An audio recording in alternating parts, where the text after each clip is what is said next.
Okay, welcome to this COP26 side event, Journalism in a Changing World, Improving Climate Coverage and Including More Voices. To those here in Glasgow and those joining our live stream, we're happy to have you here with us today. I'm Devin Terrell, Program Officer for Journalism and Media at the Stanley Center for Peace and Security. And together with the Earth Journalism Network, a project of Internews, we're pleased to be at the COP with a cohort of 26 journalists from developing countries as part of the Climate Change Media Partnership. With support of the Commonwealth Foundation, we are pleased to co-host this panel with Earth Journalism Network. And now I'd like to pass it over to James Fawn, Executive Director of Earth Journalism Network, to welcome you as well. Thanks. Thank you, Devin. Thank you all for joining us today. It's been an exciting COP, and it's a pleasure to be able to host this side event. As Devin mentioned, we are Internews' Earth Journalism Network. Internews, if you're not familiar with us, we're a global media nonprofit that supports a free and independent press around the world. And EJN is our environmental media program. We're also a professional association of over 14,000 journalists from more than 180 countries.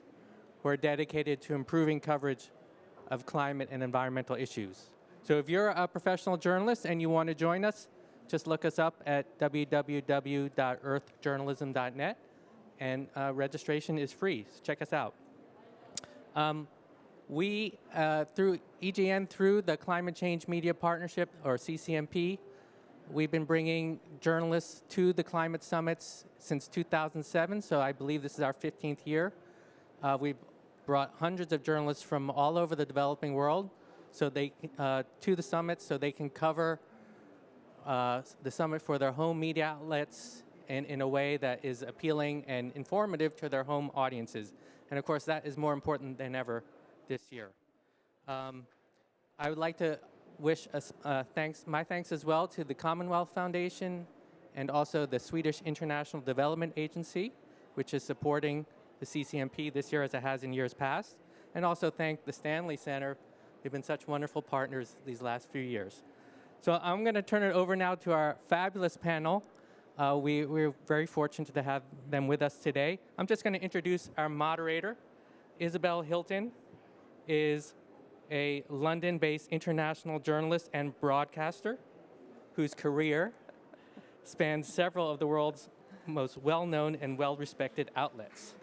She is the author and co-author of several books and a founder and editor of ChinaDialogue.net, a nonprofit, fully bilingual online publication based in London, Beijing, and Delhi.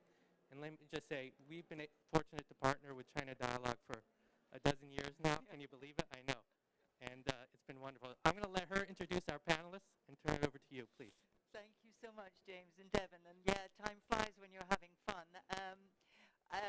China Dialogue and its associated websites, so the Third Pole, Dialogo Chino, China Dialogue Ocean, we publish in 9 languages now, doing cross-border journalism on all aspects of climate. And it's a huge pleasure to be moderating this panel on improving climate coverage, including more voices with our partners.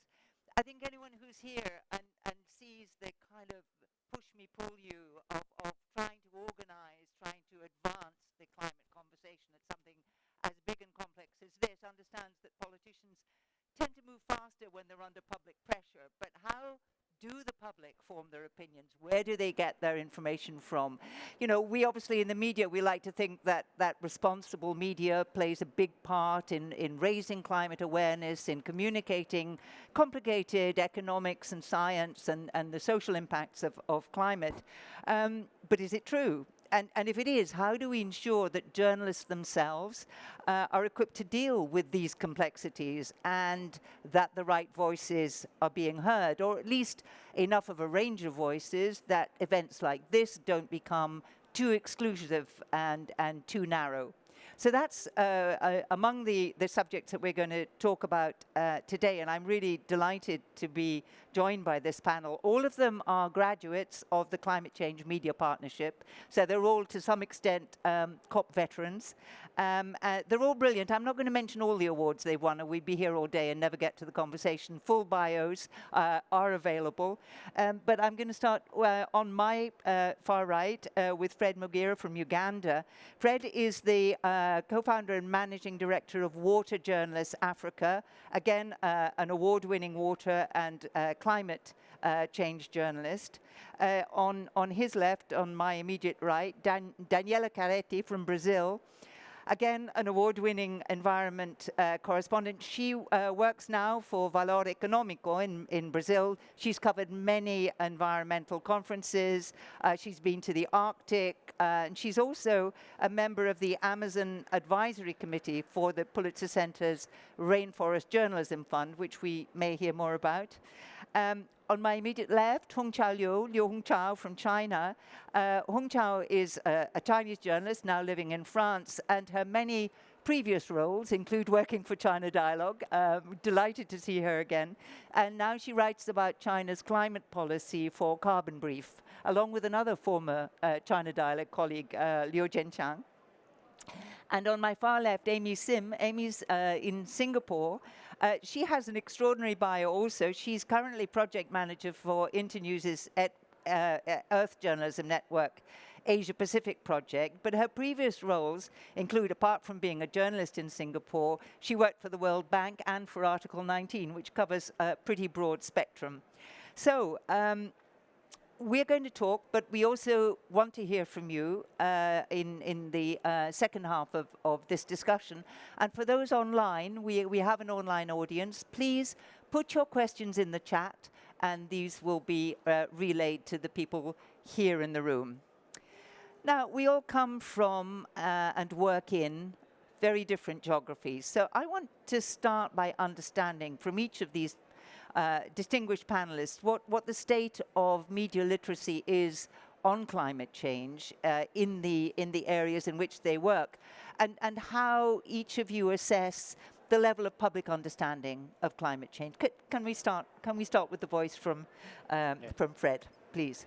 Yeah, thank you so much. So I've been reporting about climate change for the last 15 years, and I have seen the story of climate change, get, born and grow, and I concentrate more on the Nile Basin. Nile Basin, there are about 11 countries in the Nile Basin. That's where we report, So I strongly believe that the story of climate change now has grown, and there's a lot of reporting, in the Nile Basin. So then you find journalists reporting about climate change, and they know how to do this, but they still need some support. So one of these, which I think I have observed, and I think would be crucial, is linking them with the scientists, so then they can report with facts. Yeah. Thank you. And do you think that the publics in the area where you report, do you think people understand climate change as much as you'd like them to? Are they getting good information from media? Yeah, that's true. They do. I strongly believe they do. Things have changed from the jargons and, hard stuff. Now even the scientists know how to simplify these terms. So then if you don't get information from journalists, from media houses, also the scientists are able, to give out, information about climate change, the research they are doing. So it is a bit easy. There are several, channels through which this kind of information, comes to the audience. You would actually maybe think that people on grassroots do not know about these things. But to me, I think they are actually the ones who, came to know these things before even the leaders, because they are wondering, we are not able to grow. So they're feeling impacts before they necessarily understand what the attribution is. Yeah, that's right. So we are not able to grow, or what's happening to the dry season. And then they were able, they asked their leaders. They asked, those that, they know, who know. And then they got all this information. Great. Amy, I want to turn to you because you have a broad view of Asia Pacific and the state of media literacy on climate and public information on climate. So give us a sketch of how you see it at this point. Are we getting there? Yeah, I think what I've observed over the last few years is there's a lot more interest in climate stories, both from the public as well as from the journalists themselves. I find because in many developing countries, it's a novelty to have dedicated journalists writing on environment, on climate change. Many journalists have to cover all kinds of stories every day, and they have to learn all these new things, get knowledge on a variety of subjects. But in the last few years, we're getting a lot more requests from journalists themselves. They want more training. They want to know more about climate change. They want to know where to get data. And I'm also seeing that journalists are asking their editors, their bosses, to set up, to provide the resources they need to do more climate stories, to assign them as environment beat reporter. And I see this shift significantly over the last 4 years that I've been with managing this project at Internews Earth Journalism Network. Great. And Hongqiao, you have this very difficult job of explaining China's climate policy to people who don't necessarily know or understand China. So how do you see the obstacles, the difficulties, the successes of what you do? Ironically enough, not ironically, interesting enough, I come back to journalism after 5-6 years of freelancing, consulting for international organizations on China's policies. I come back to write for Carbon Brief this January because I see a big gap in not only journalism but also in the policy arena. That information is the key for us to cooperate, to understand, to build the trust and the confidence about tackling climate action, climate change, and act together. That's the reason I come back to journalism, and since January I've seen this growing demand from the outside world, but also inside China, about what China is actually doing and how that matters, and why it matters, of course, but really how, and how will this impact China and the rest of the world in fighting this fight together. If I have only one takeaway, that would be, climate coverage on China is really politicalized. And my work at Carbon Brief is trying to provide neutral policy analysis and reporting the science neutrally without bias. It is a very difficult job. We can't say we're purely neutral, but that's the aim that we're doing. We try to provide an unbiased voice to help the rest of the world understand what China is doing and how that will matter. And I hope more people will join me, but I stop there. Thank you. So trying to maintain neutrality in a highly polarized situation is pretty tough.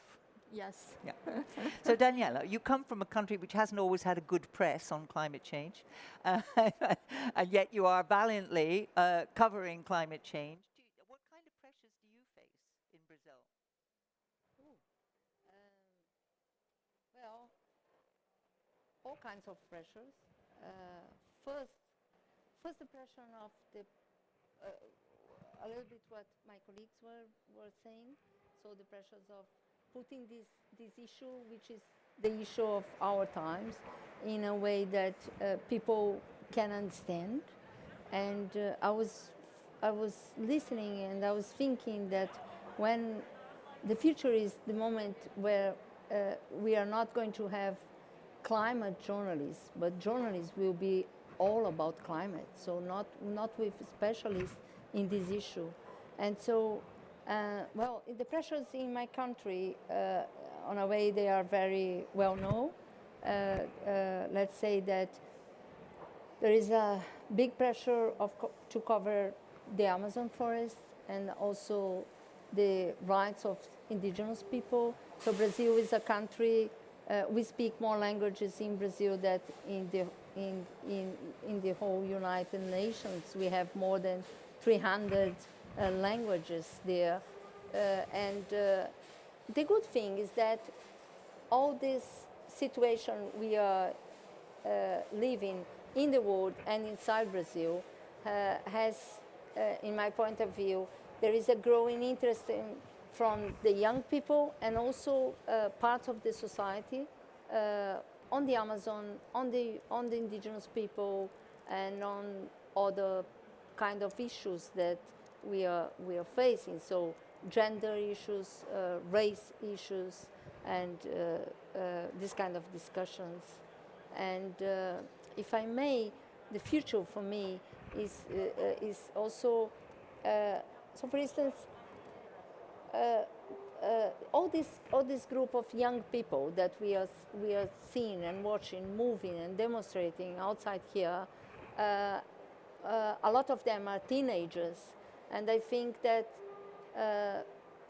in a short time we should have some kind of discussion with psychologists that are working as usual with teenagers. Teenagers is a difficult time in our lives, we know that, and now these teenagers groups has this burden of climate change over them. So this is only one example how I see that our work can be more broadened, more amplified for different sectors of the society. So that's about finding a connection with an identifiable group, be it young people or whoever it is. Exactly. So one of the things that's very striking about an event like this is that, you know, we're here in, as it were, almost the inner core, not in the negotiating rooms, but nevertheless. And then there are barriers, and then there are people who are concerned but can't get in. And then beyond that, there are people who can't even get into, you know, can't even get here. So there are a lot of people who are impacted by climate, but don't get to discuss it or don't get to express their views. So again, you know, how do you as a journalist, how do you recognize those people? Why does it matter that they're not included? This process will go on anyway. So what's the importance of trying to make this a more inclusive event? Yeah, I strongly believe that one of the main challenges of, that, you know, journalists face and, around the climate reporting is lack of evidence-based stories. So then, if you have no evidence, you know, how people have been affected, you know, in evidence from scientists, you're bound to write, a half-baked story. So to come back to your question, the journalists who have that zeal for working on climate change stories, go an extra mile and they want to do evidence-based stories. So then they go to communities and get voices. Because it's very important for us to have local voices, you know, put a human face to these stories. So then we know who is affected, where these stories live. Because they don't just live in newspapers, on TV, they live where they are made. Communities, those affected, you know, what has happened there. So then, I strongly believe that's the way we can, you know, bring those faces there. Yeah. So Hongqiao, who do you feel is missing from these conversations? You know, we're talking about voices that aren't heard. Who are they? Well, everyone knows who is missing from this COP. That's our president. But of course, but he does have channels of communication he can use. In addition to that, there are a lot of, we just had a Women's Day, Women for Climate, yesterday, or Indigenous Peoples Day. But I think the whole point is not just give them a day, but, you know, really to integrate their interests, their voices into the entire communication and the COP conferences. But I also want to emphasize a point that my colleague was just making. I came back to journalism because I believe in the power of journalism, because I believe that journalism is the best tool that we have, at least I have, because I was a journalist and I know I've seen the power of journalism in influencing and shaping policy making, in, you know, informing decisions.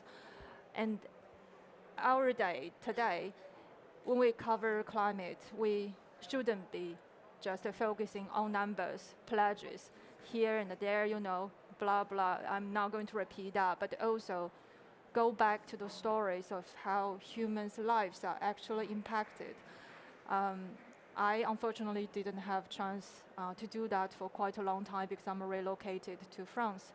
But I still believe that powerful stories of underrepresented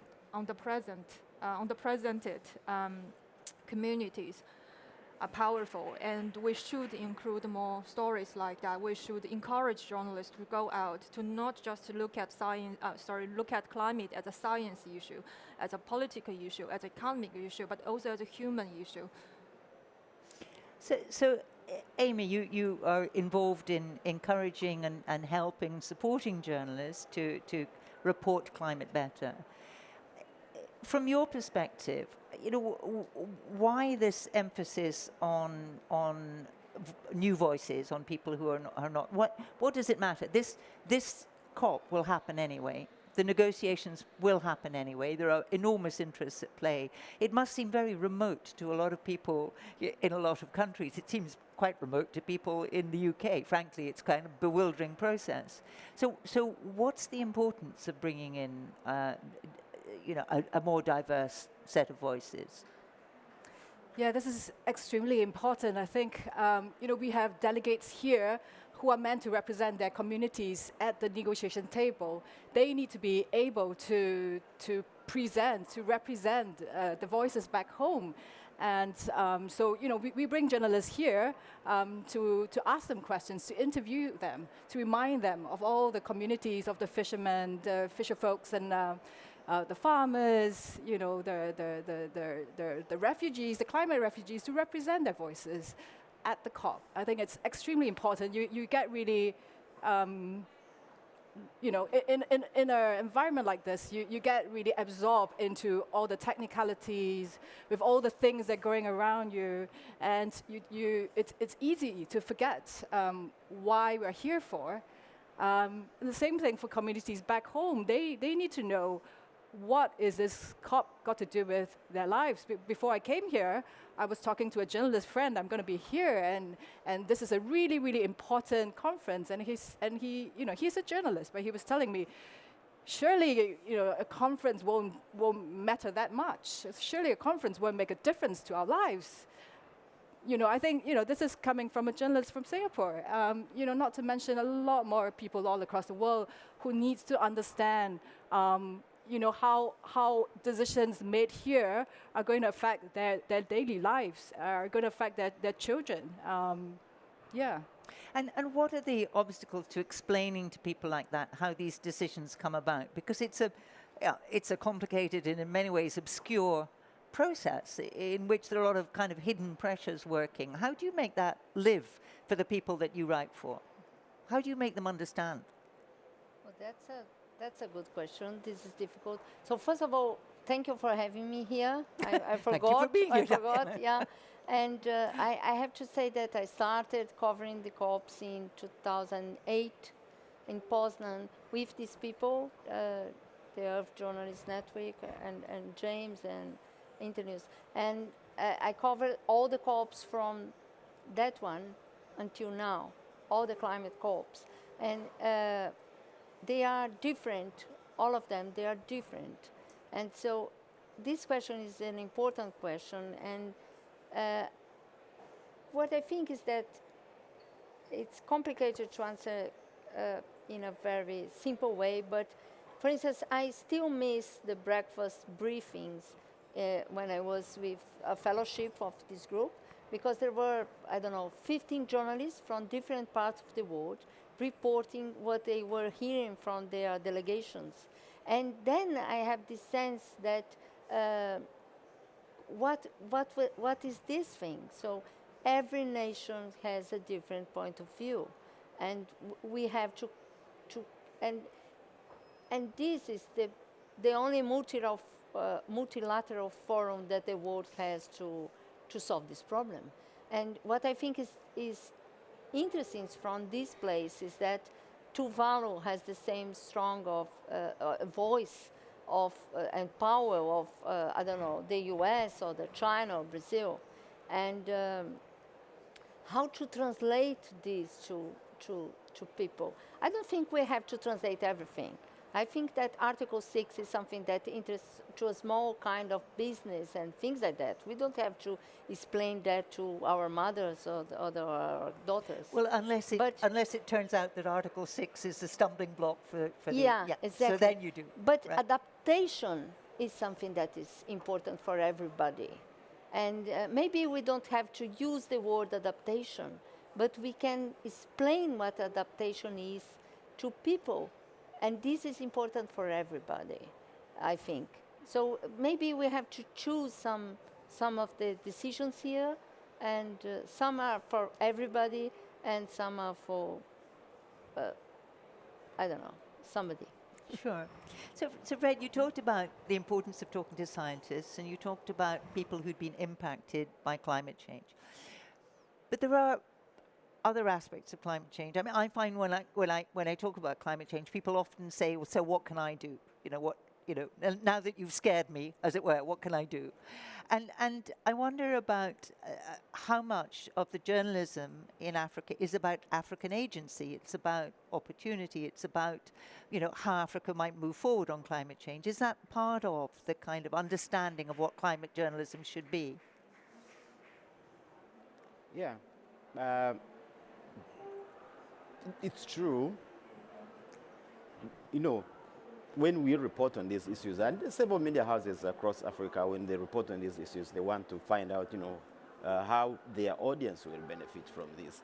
And so then we have several agencies that do report about the things, and the stories are in international media, but we have also local media houses, which are so many, especially radio stations and, media houses in local languages that do, take these issues, translate them to the local people, the affected.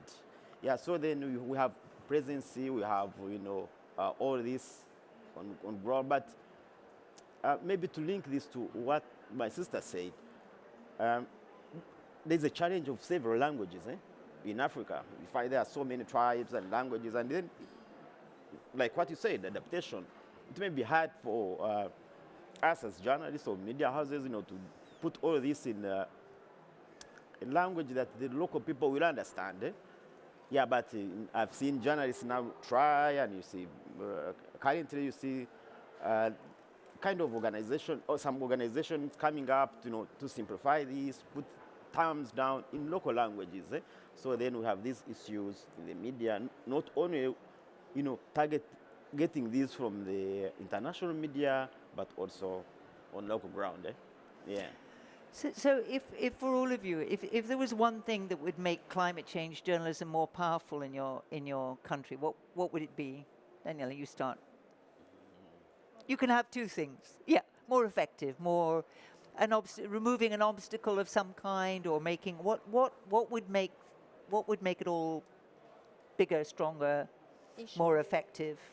Climate journalism, covering the job of covering climate. Ooh.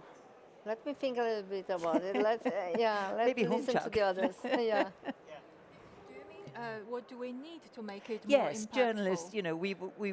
We've all had to learn to do this. We all looking for ways of doing it to greater effect. In your case, what would it be that would help? In my case, I spent 10 years covering environment, climate, and China, and every interlink between that. And I think it takes time to train a journalist to arrive at my level. I'm not saying I'm the best or experienced in the room, but it takes time to train, to get an understanding of to understand the complexity of climate change and complexity of China, which is in a lot of time missing in a lot of, let's say, Sure. English-led coverages. And I also want to back to a point that my colleague was making. The morning briefing of CCMP's fellowship program was really, really helpful. In a way, I gain the understanding and empathy of how different countries hold different opinions on the same challenge we're facing today. And that empathy is not just about two camps of developing country or developed country, but also understand individual differences, individual countries' national conditions, what's their calling, what's their need, and what's the real challenge each country is facing.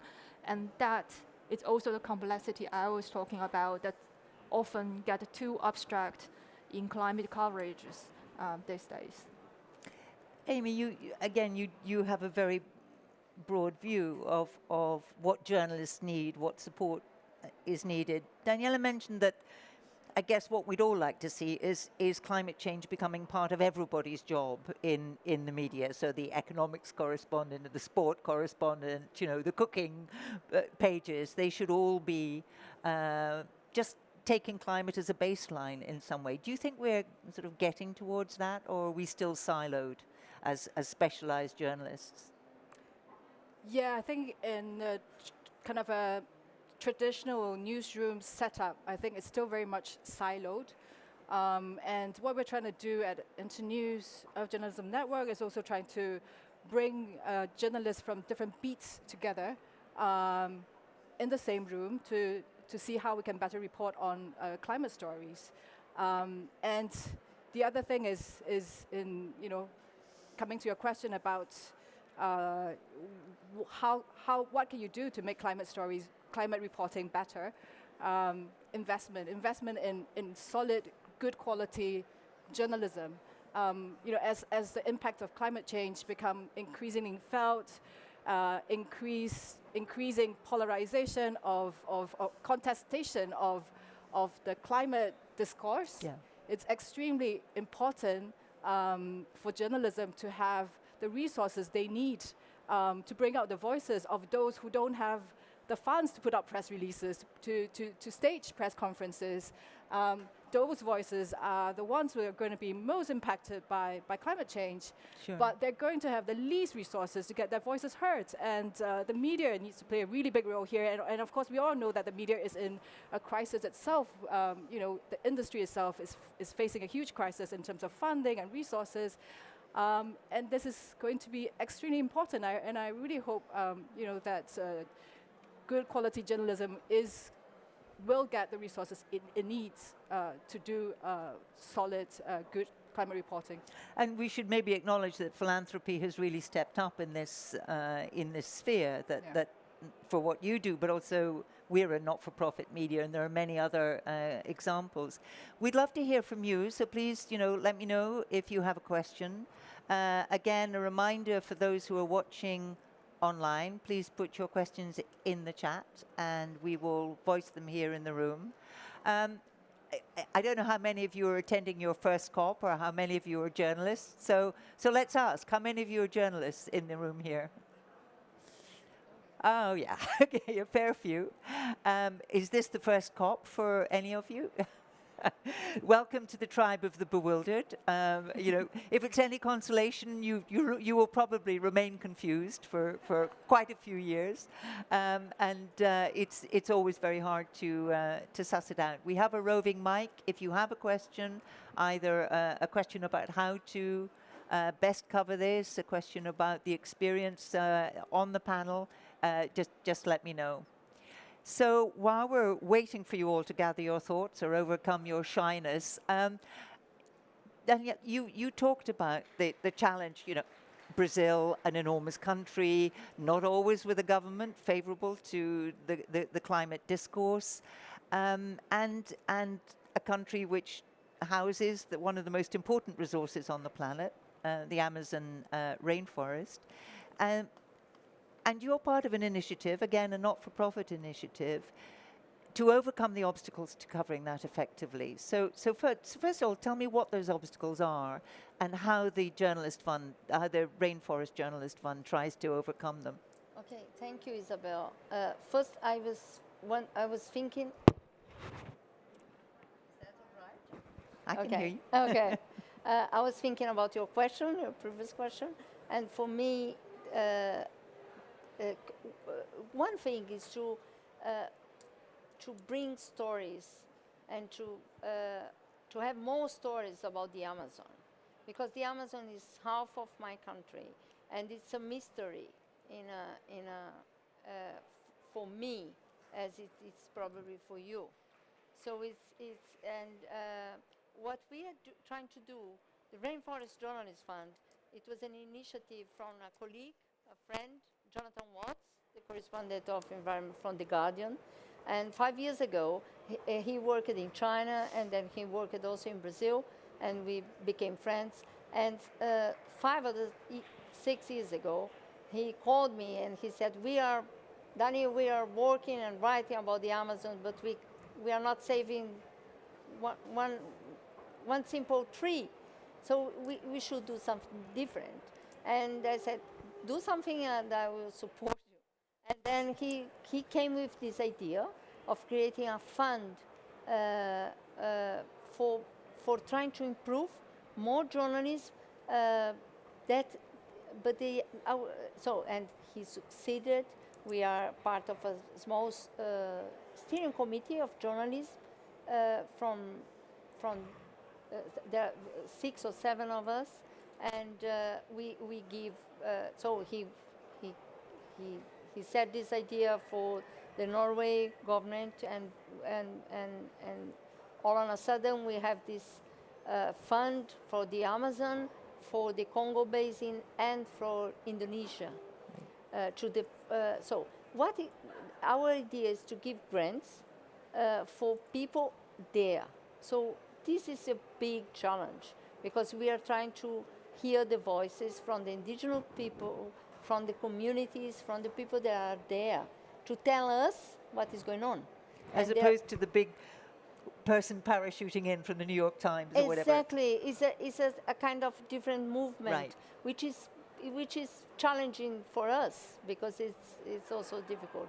And so, this is one thing. And if I may add a little small thing, what I would like to see more strongly in climate journalism is a little bit more conversations between the South, the global South, as we call it here, because I think we have more in common, and we have more difficulties and problems, and we are not sharing because of a lot of problems.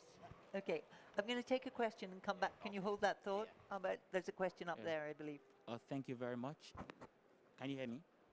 Just about, yeah. All right. My name is Akintunde Babatunde. I work for the Premium Times Center for Investigative Journalism in Nigeria. I was just going to ask a question, because what we do at the center is that we train journalists in West Africa on how to report climate change. But more time when you give journalists grants to do reporting, they end up delaying, deadlines. So you tell them in the space of 4 weeks to the story. But most complaint that has been constant would be that editors don't edit my work because they have other stories to work on. So you discover that climate change isn't becoming, as important in the newsroom as it should be. Apart from that, you discover that there are financial issues. You can't cover climate change and not have financials. I mean, you need to really be, if you want to look at how climate change is affecting people's health, how all of this is happening, you need to conduct tests and all of those things. So my question would be, a lot of organizations funding media foundations and all of these, a lot of them have affiliations to fossil fuel industries. And it's becoming a big challenge where you say, if you're funding journalists and you are from an organization that is also contributing to a mission, how do we marry the ethics of the profession and the independence of the editorial independence that comes with reporting? How do we make sure that we get financials to report journalism, climate change more in developing countries? And how do we ensure that while we are doing this, we are not compromising the professional ethics that comes with the work that we are doing? Thank you. Amy, do you want to have a go at that? Yeah, I think we've seen that. That is a very common challenge, and thank you for raising that question. I think, climate journalists also need to be strategic. You need to start looking at how do you get your newsroom, your editors to pay more attention to your story by working with other colleagues, like working with your finance colleague, having a finance angle, a hook into your story, or a political hook. into your story, and I think that is useful to bring more attention. I think internally you also need to fight for that attention to get your story out. And I think for media development support organizations like ours, we also need to start working more with editors. I think a lot of training, a lot of work has been done with journalists, but I think there's not enough with the editors. Who are still the gatekeepers, exactly. After all. Yeah. So I think we need to raise their climate journalism literacy. It's quite surprising because we've been training journalists for years. Some of them ought to have become editors by now. What happened? Was that a question? I think you need a microphone so everyone can hear you, and it's on its way.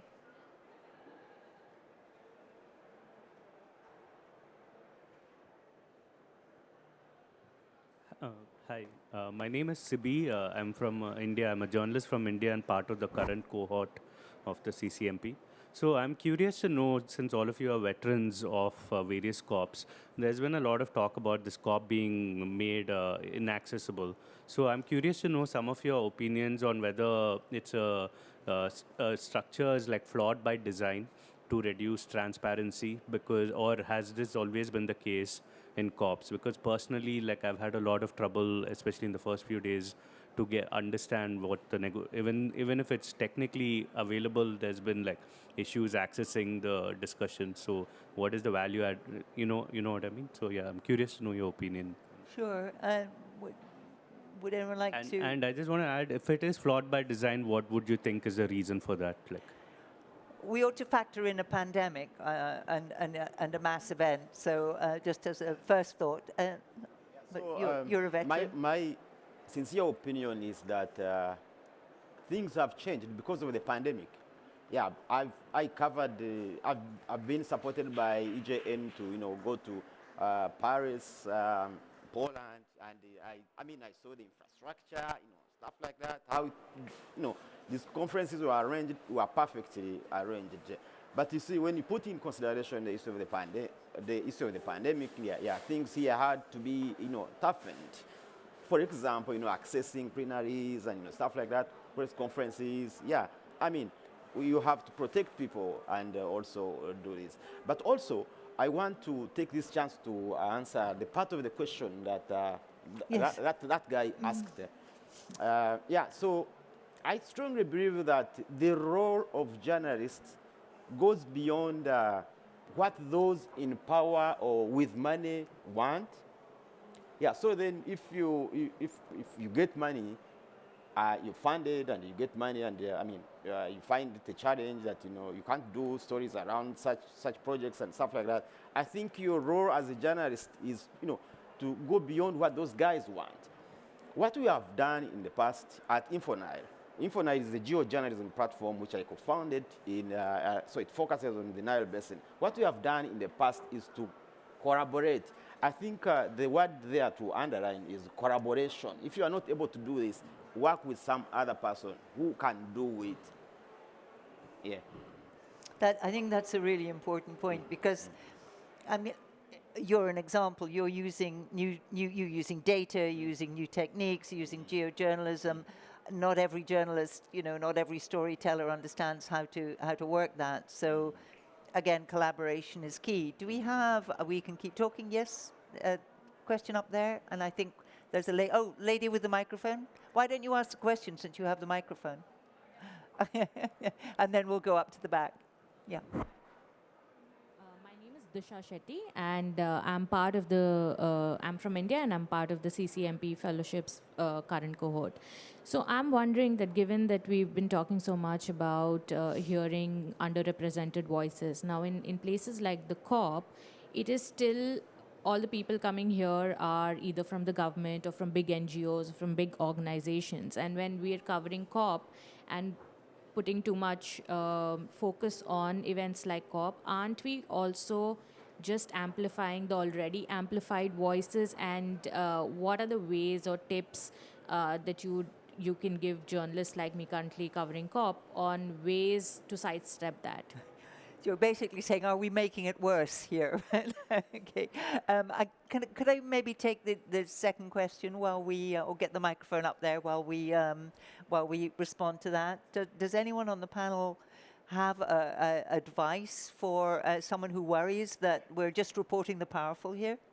Yeah, I strongly believe that covering COP does not, you don't need to take the bigger picture.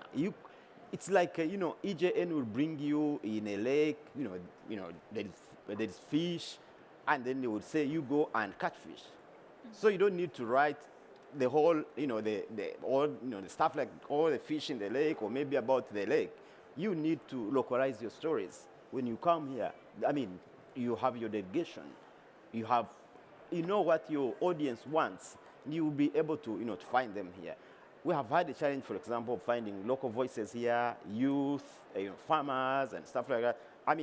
It's not our role to bring them here. If they don't come, maybe there are other issues that we need to write about, make our governments, leaders know that these guys need to come to here and also, express their voices. But again, it's very important to localize your story. Talk to your, people from your country, not the bigger picture. Yeah. Daniela. Go ahead. Just a small thing. I was thinking. This is the most complicated COP I've covered in all these months. But look at the story. There is also a big story here. The story is the biggest event, international event in the middle of a pandemic. What are we doing every day to get here? We are testing at home before breakfast with that funny things, and then we are all recognizing ourselves from the eyes, and so there is a story here to tell to the people. I think also about the human experience of being here. Exactly, and I think people that are not here, they are interested in that. So this is one thing I was thinking, that it might be also a good story about how we adapt to understand these climate negotiations and to come here. It's one side of the thing. And the other thing for the colleague there, I understand your difficulties, and I like it very much, the answer of to be strategic with your editor. And I was thinking that sometimes, what I do is to try to see every story with the lens of climate change without telling the editor that I'm doing this. So, yes, exactly. It's like, for instance, next World Cup will be in the Qatar. All the World Cups, I hope there is no German, I'm Brazilian, there are no German journalists here. And all the Cups, the football, soccer Cup, how do you call that? It's not Cups, it's Cup. Yeah, exactly. They happened in July. I know because I'm Brazilian, I know that. This one will be in December, or in November, I don't know where, because Qatar is too hot. And it's horrible for the athletes to run. This is a climate change story also, about the weather, about how is to play in these horrible conditions. I think, it's very true also that big sporting events are also climate stories. Yeah.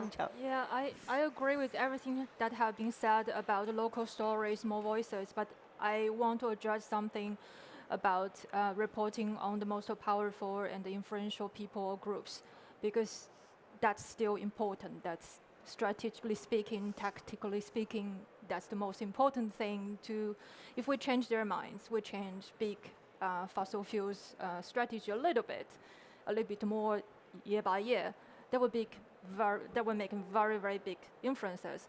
And when it comes to China, in our political system, it's crucial to understand what the big politicians or leadership announcements mean between the lines.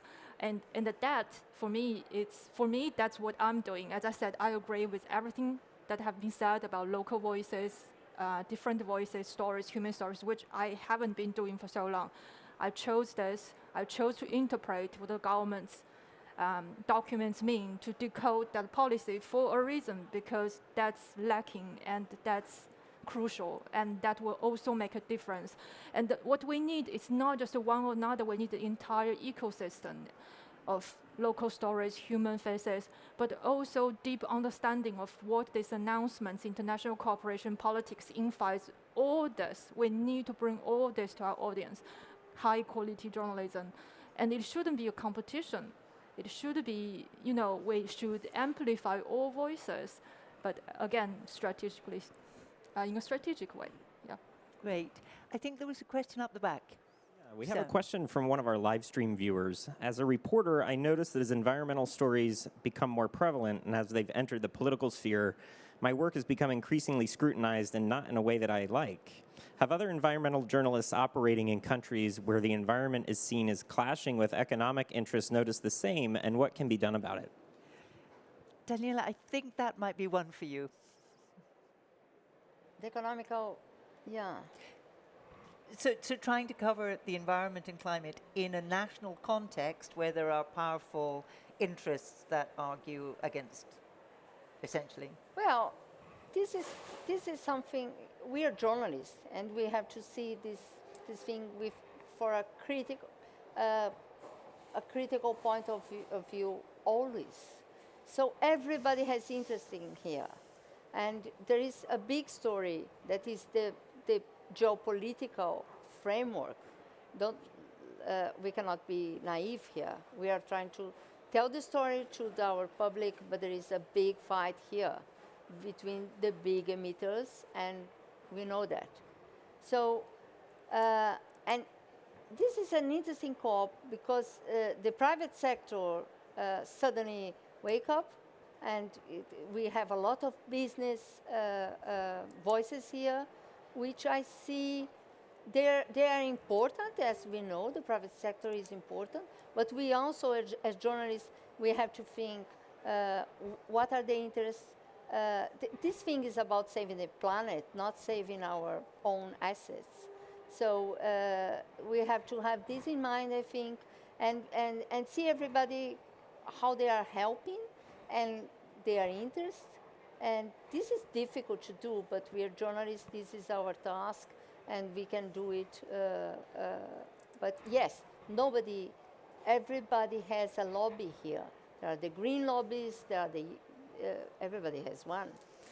Yeah, we should maybe also remember the colleagues who have suffered extreme consequences. Jonathan Watts, our mutual friend, paid tribute to environmental journalists who had been killed for reporting these stories, because we're up against real interests and they're not always scrupulous. I mean, Latin America, this happens a lot. I don't know, Fred, if you've had pressures, extreme pressures in your work?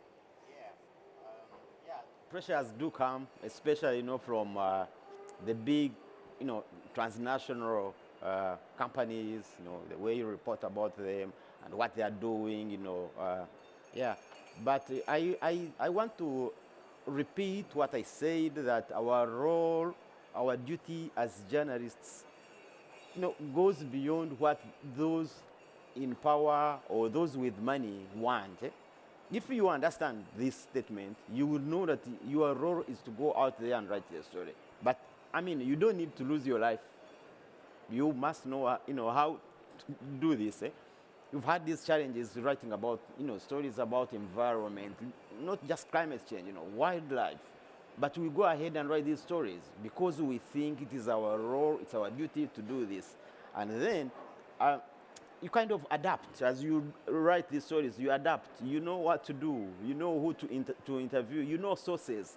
There are so many sources there that want to speak to you and are crying to speak to you, but they don't know where you are, or they don't know you. As you grow in journalism and in your beat, you begin to have these guys who will tell you, and you write credible stories. Yeah. Great. So we're sort of coming to the end of our time in the room. For those of you in the room, there will be some refreshments, I understand, and a chance perhaps to ask a question of the audience that you haven't been able to get into the formal proceedings. I'm really grateful to our panelists for their insight and for continuing to do what they do. It's not always easy. I'm very grateful to you for being here and for, picking up this torch, and to our collaborators, EJN, to the Stanley Center for all their support. So please join me in thanking Amy, Hongqiao, Daniela, and Fred for being with us today. And thank you so much, Isabel, also for your wonderful moderation. That was really great. Please join us in the reception next door. We have some food and some drinks there. Turn in your headsets. There should be little boxes or something as you exit here to return those. And we'll see you in the reception. Thanks again.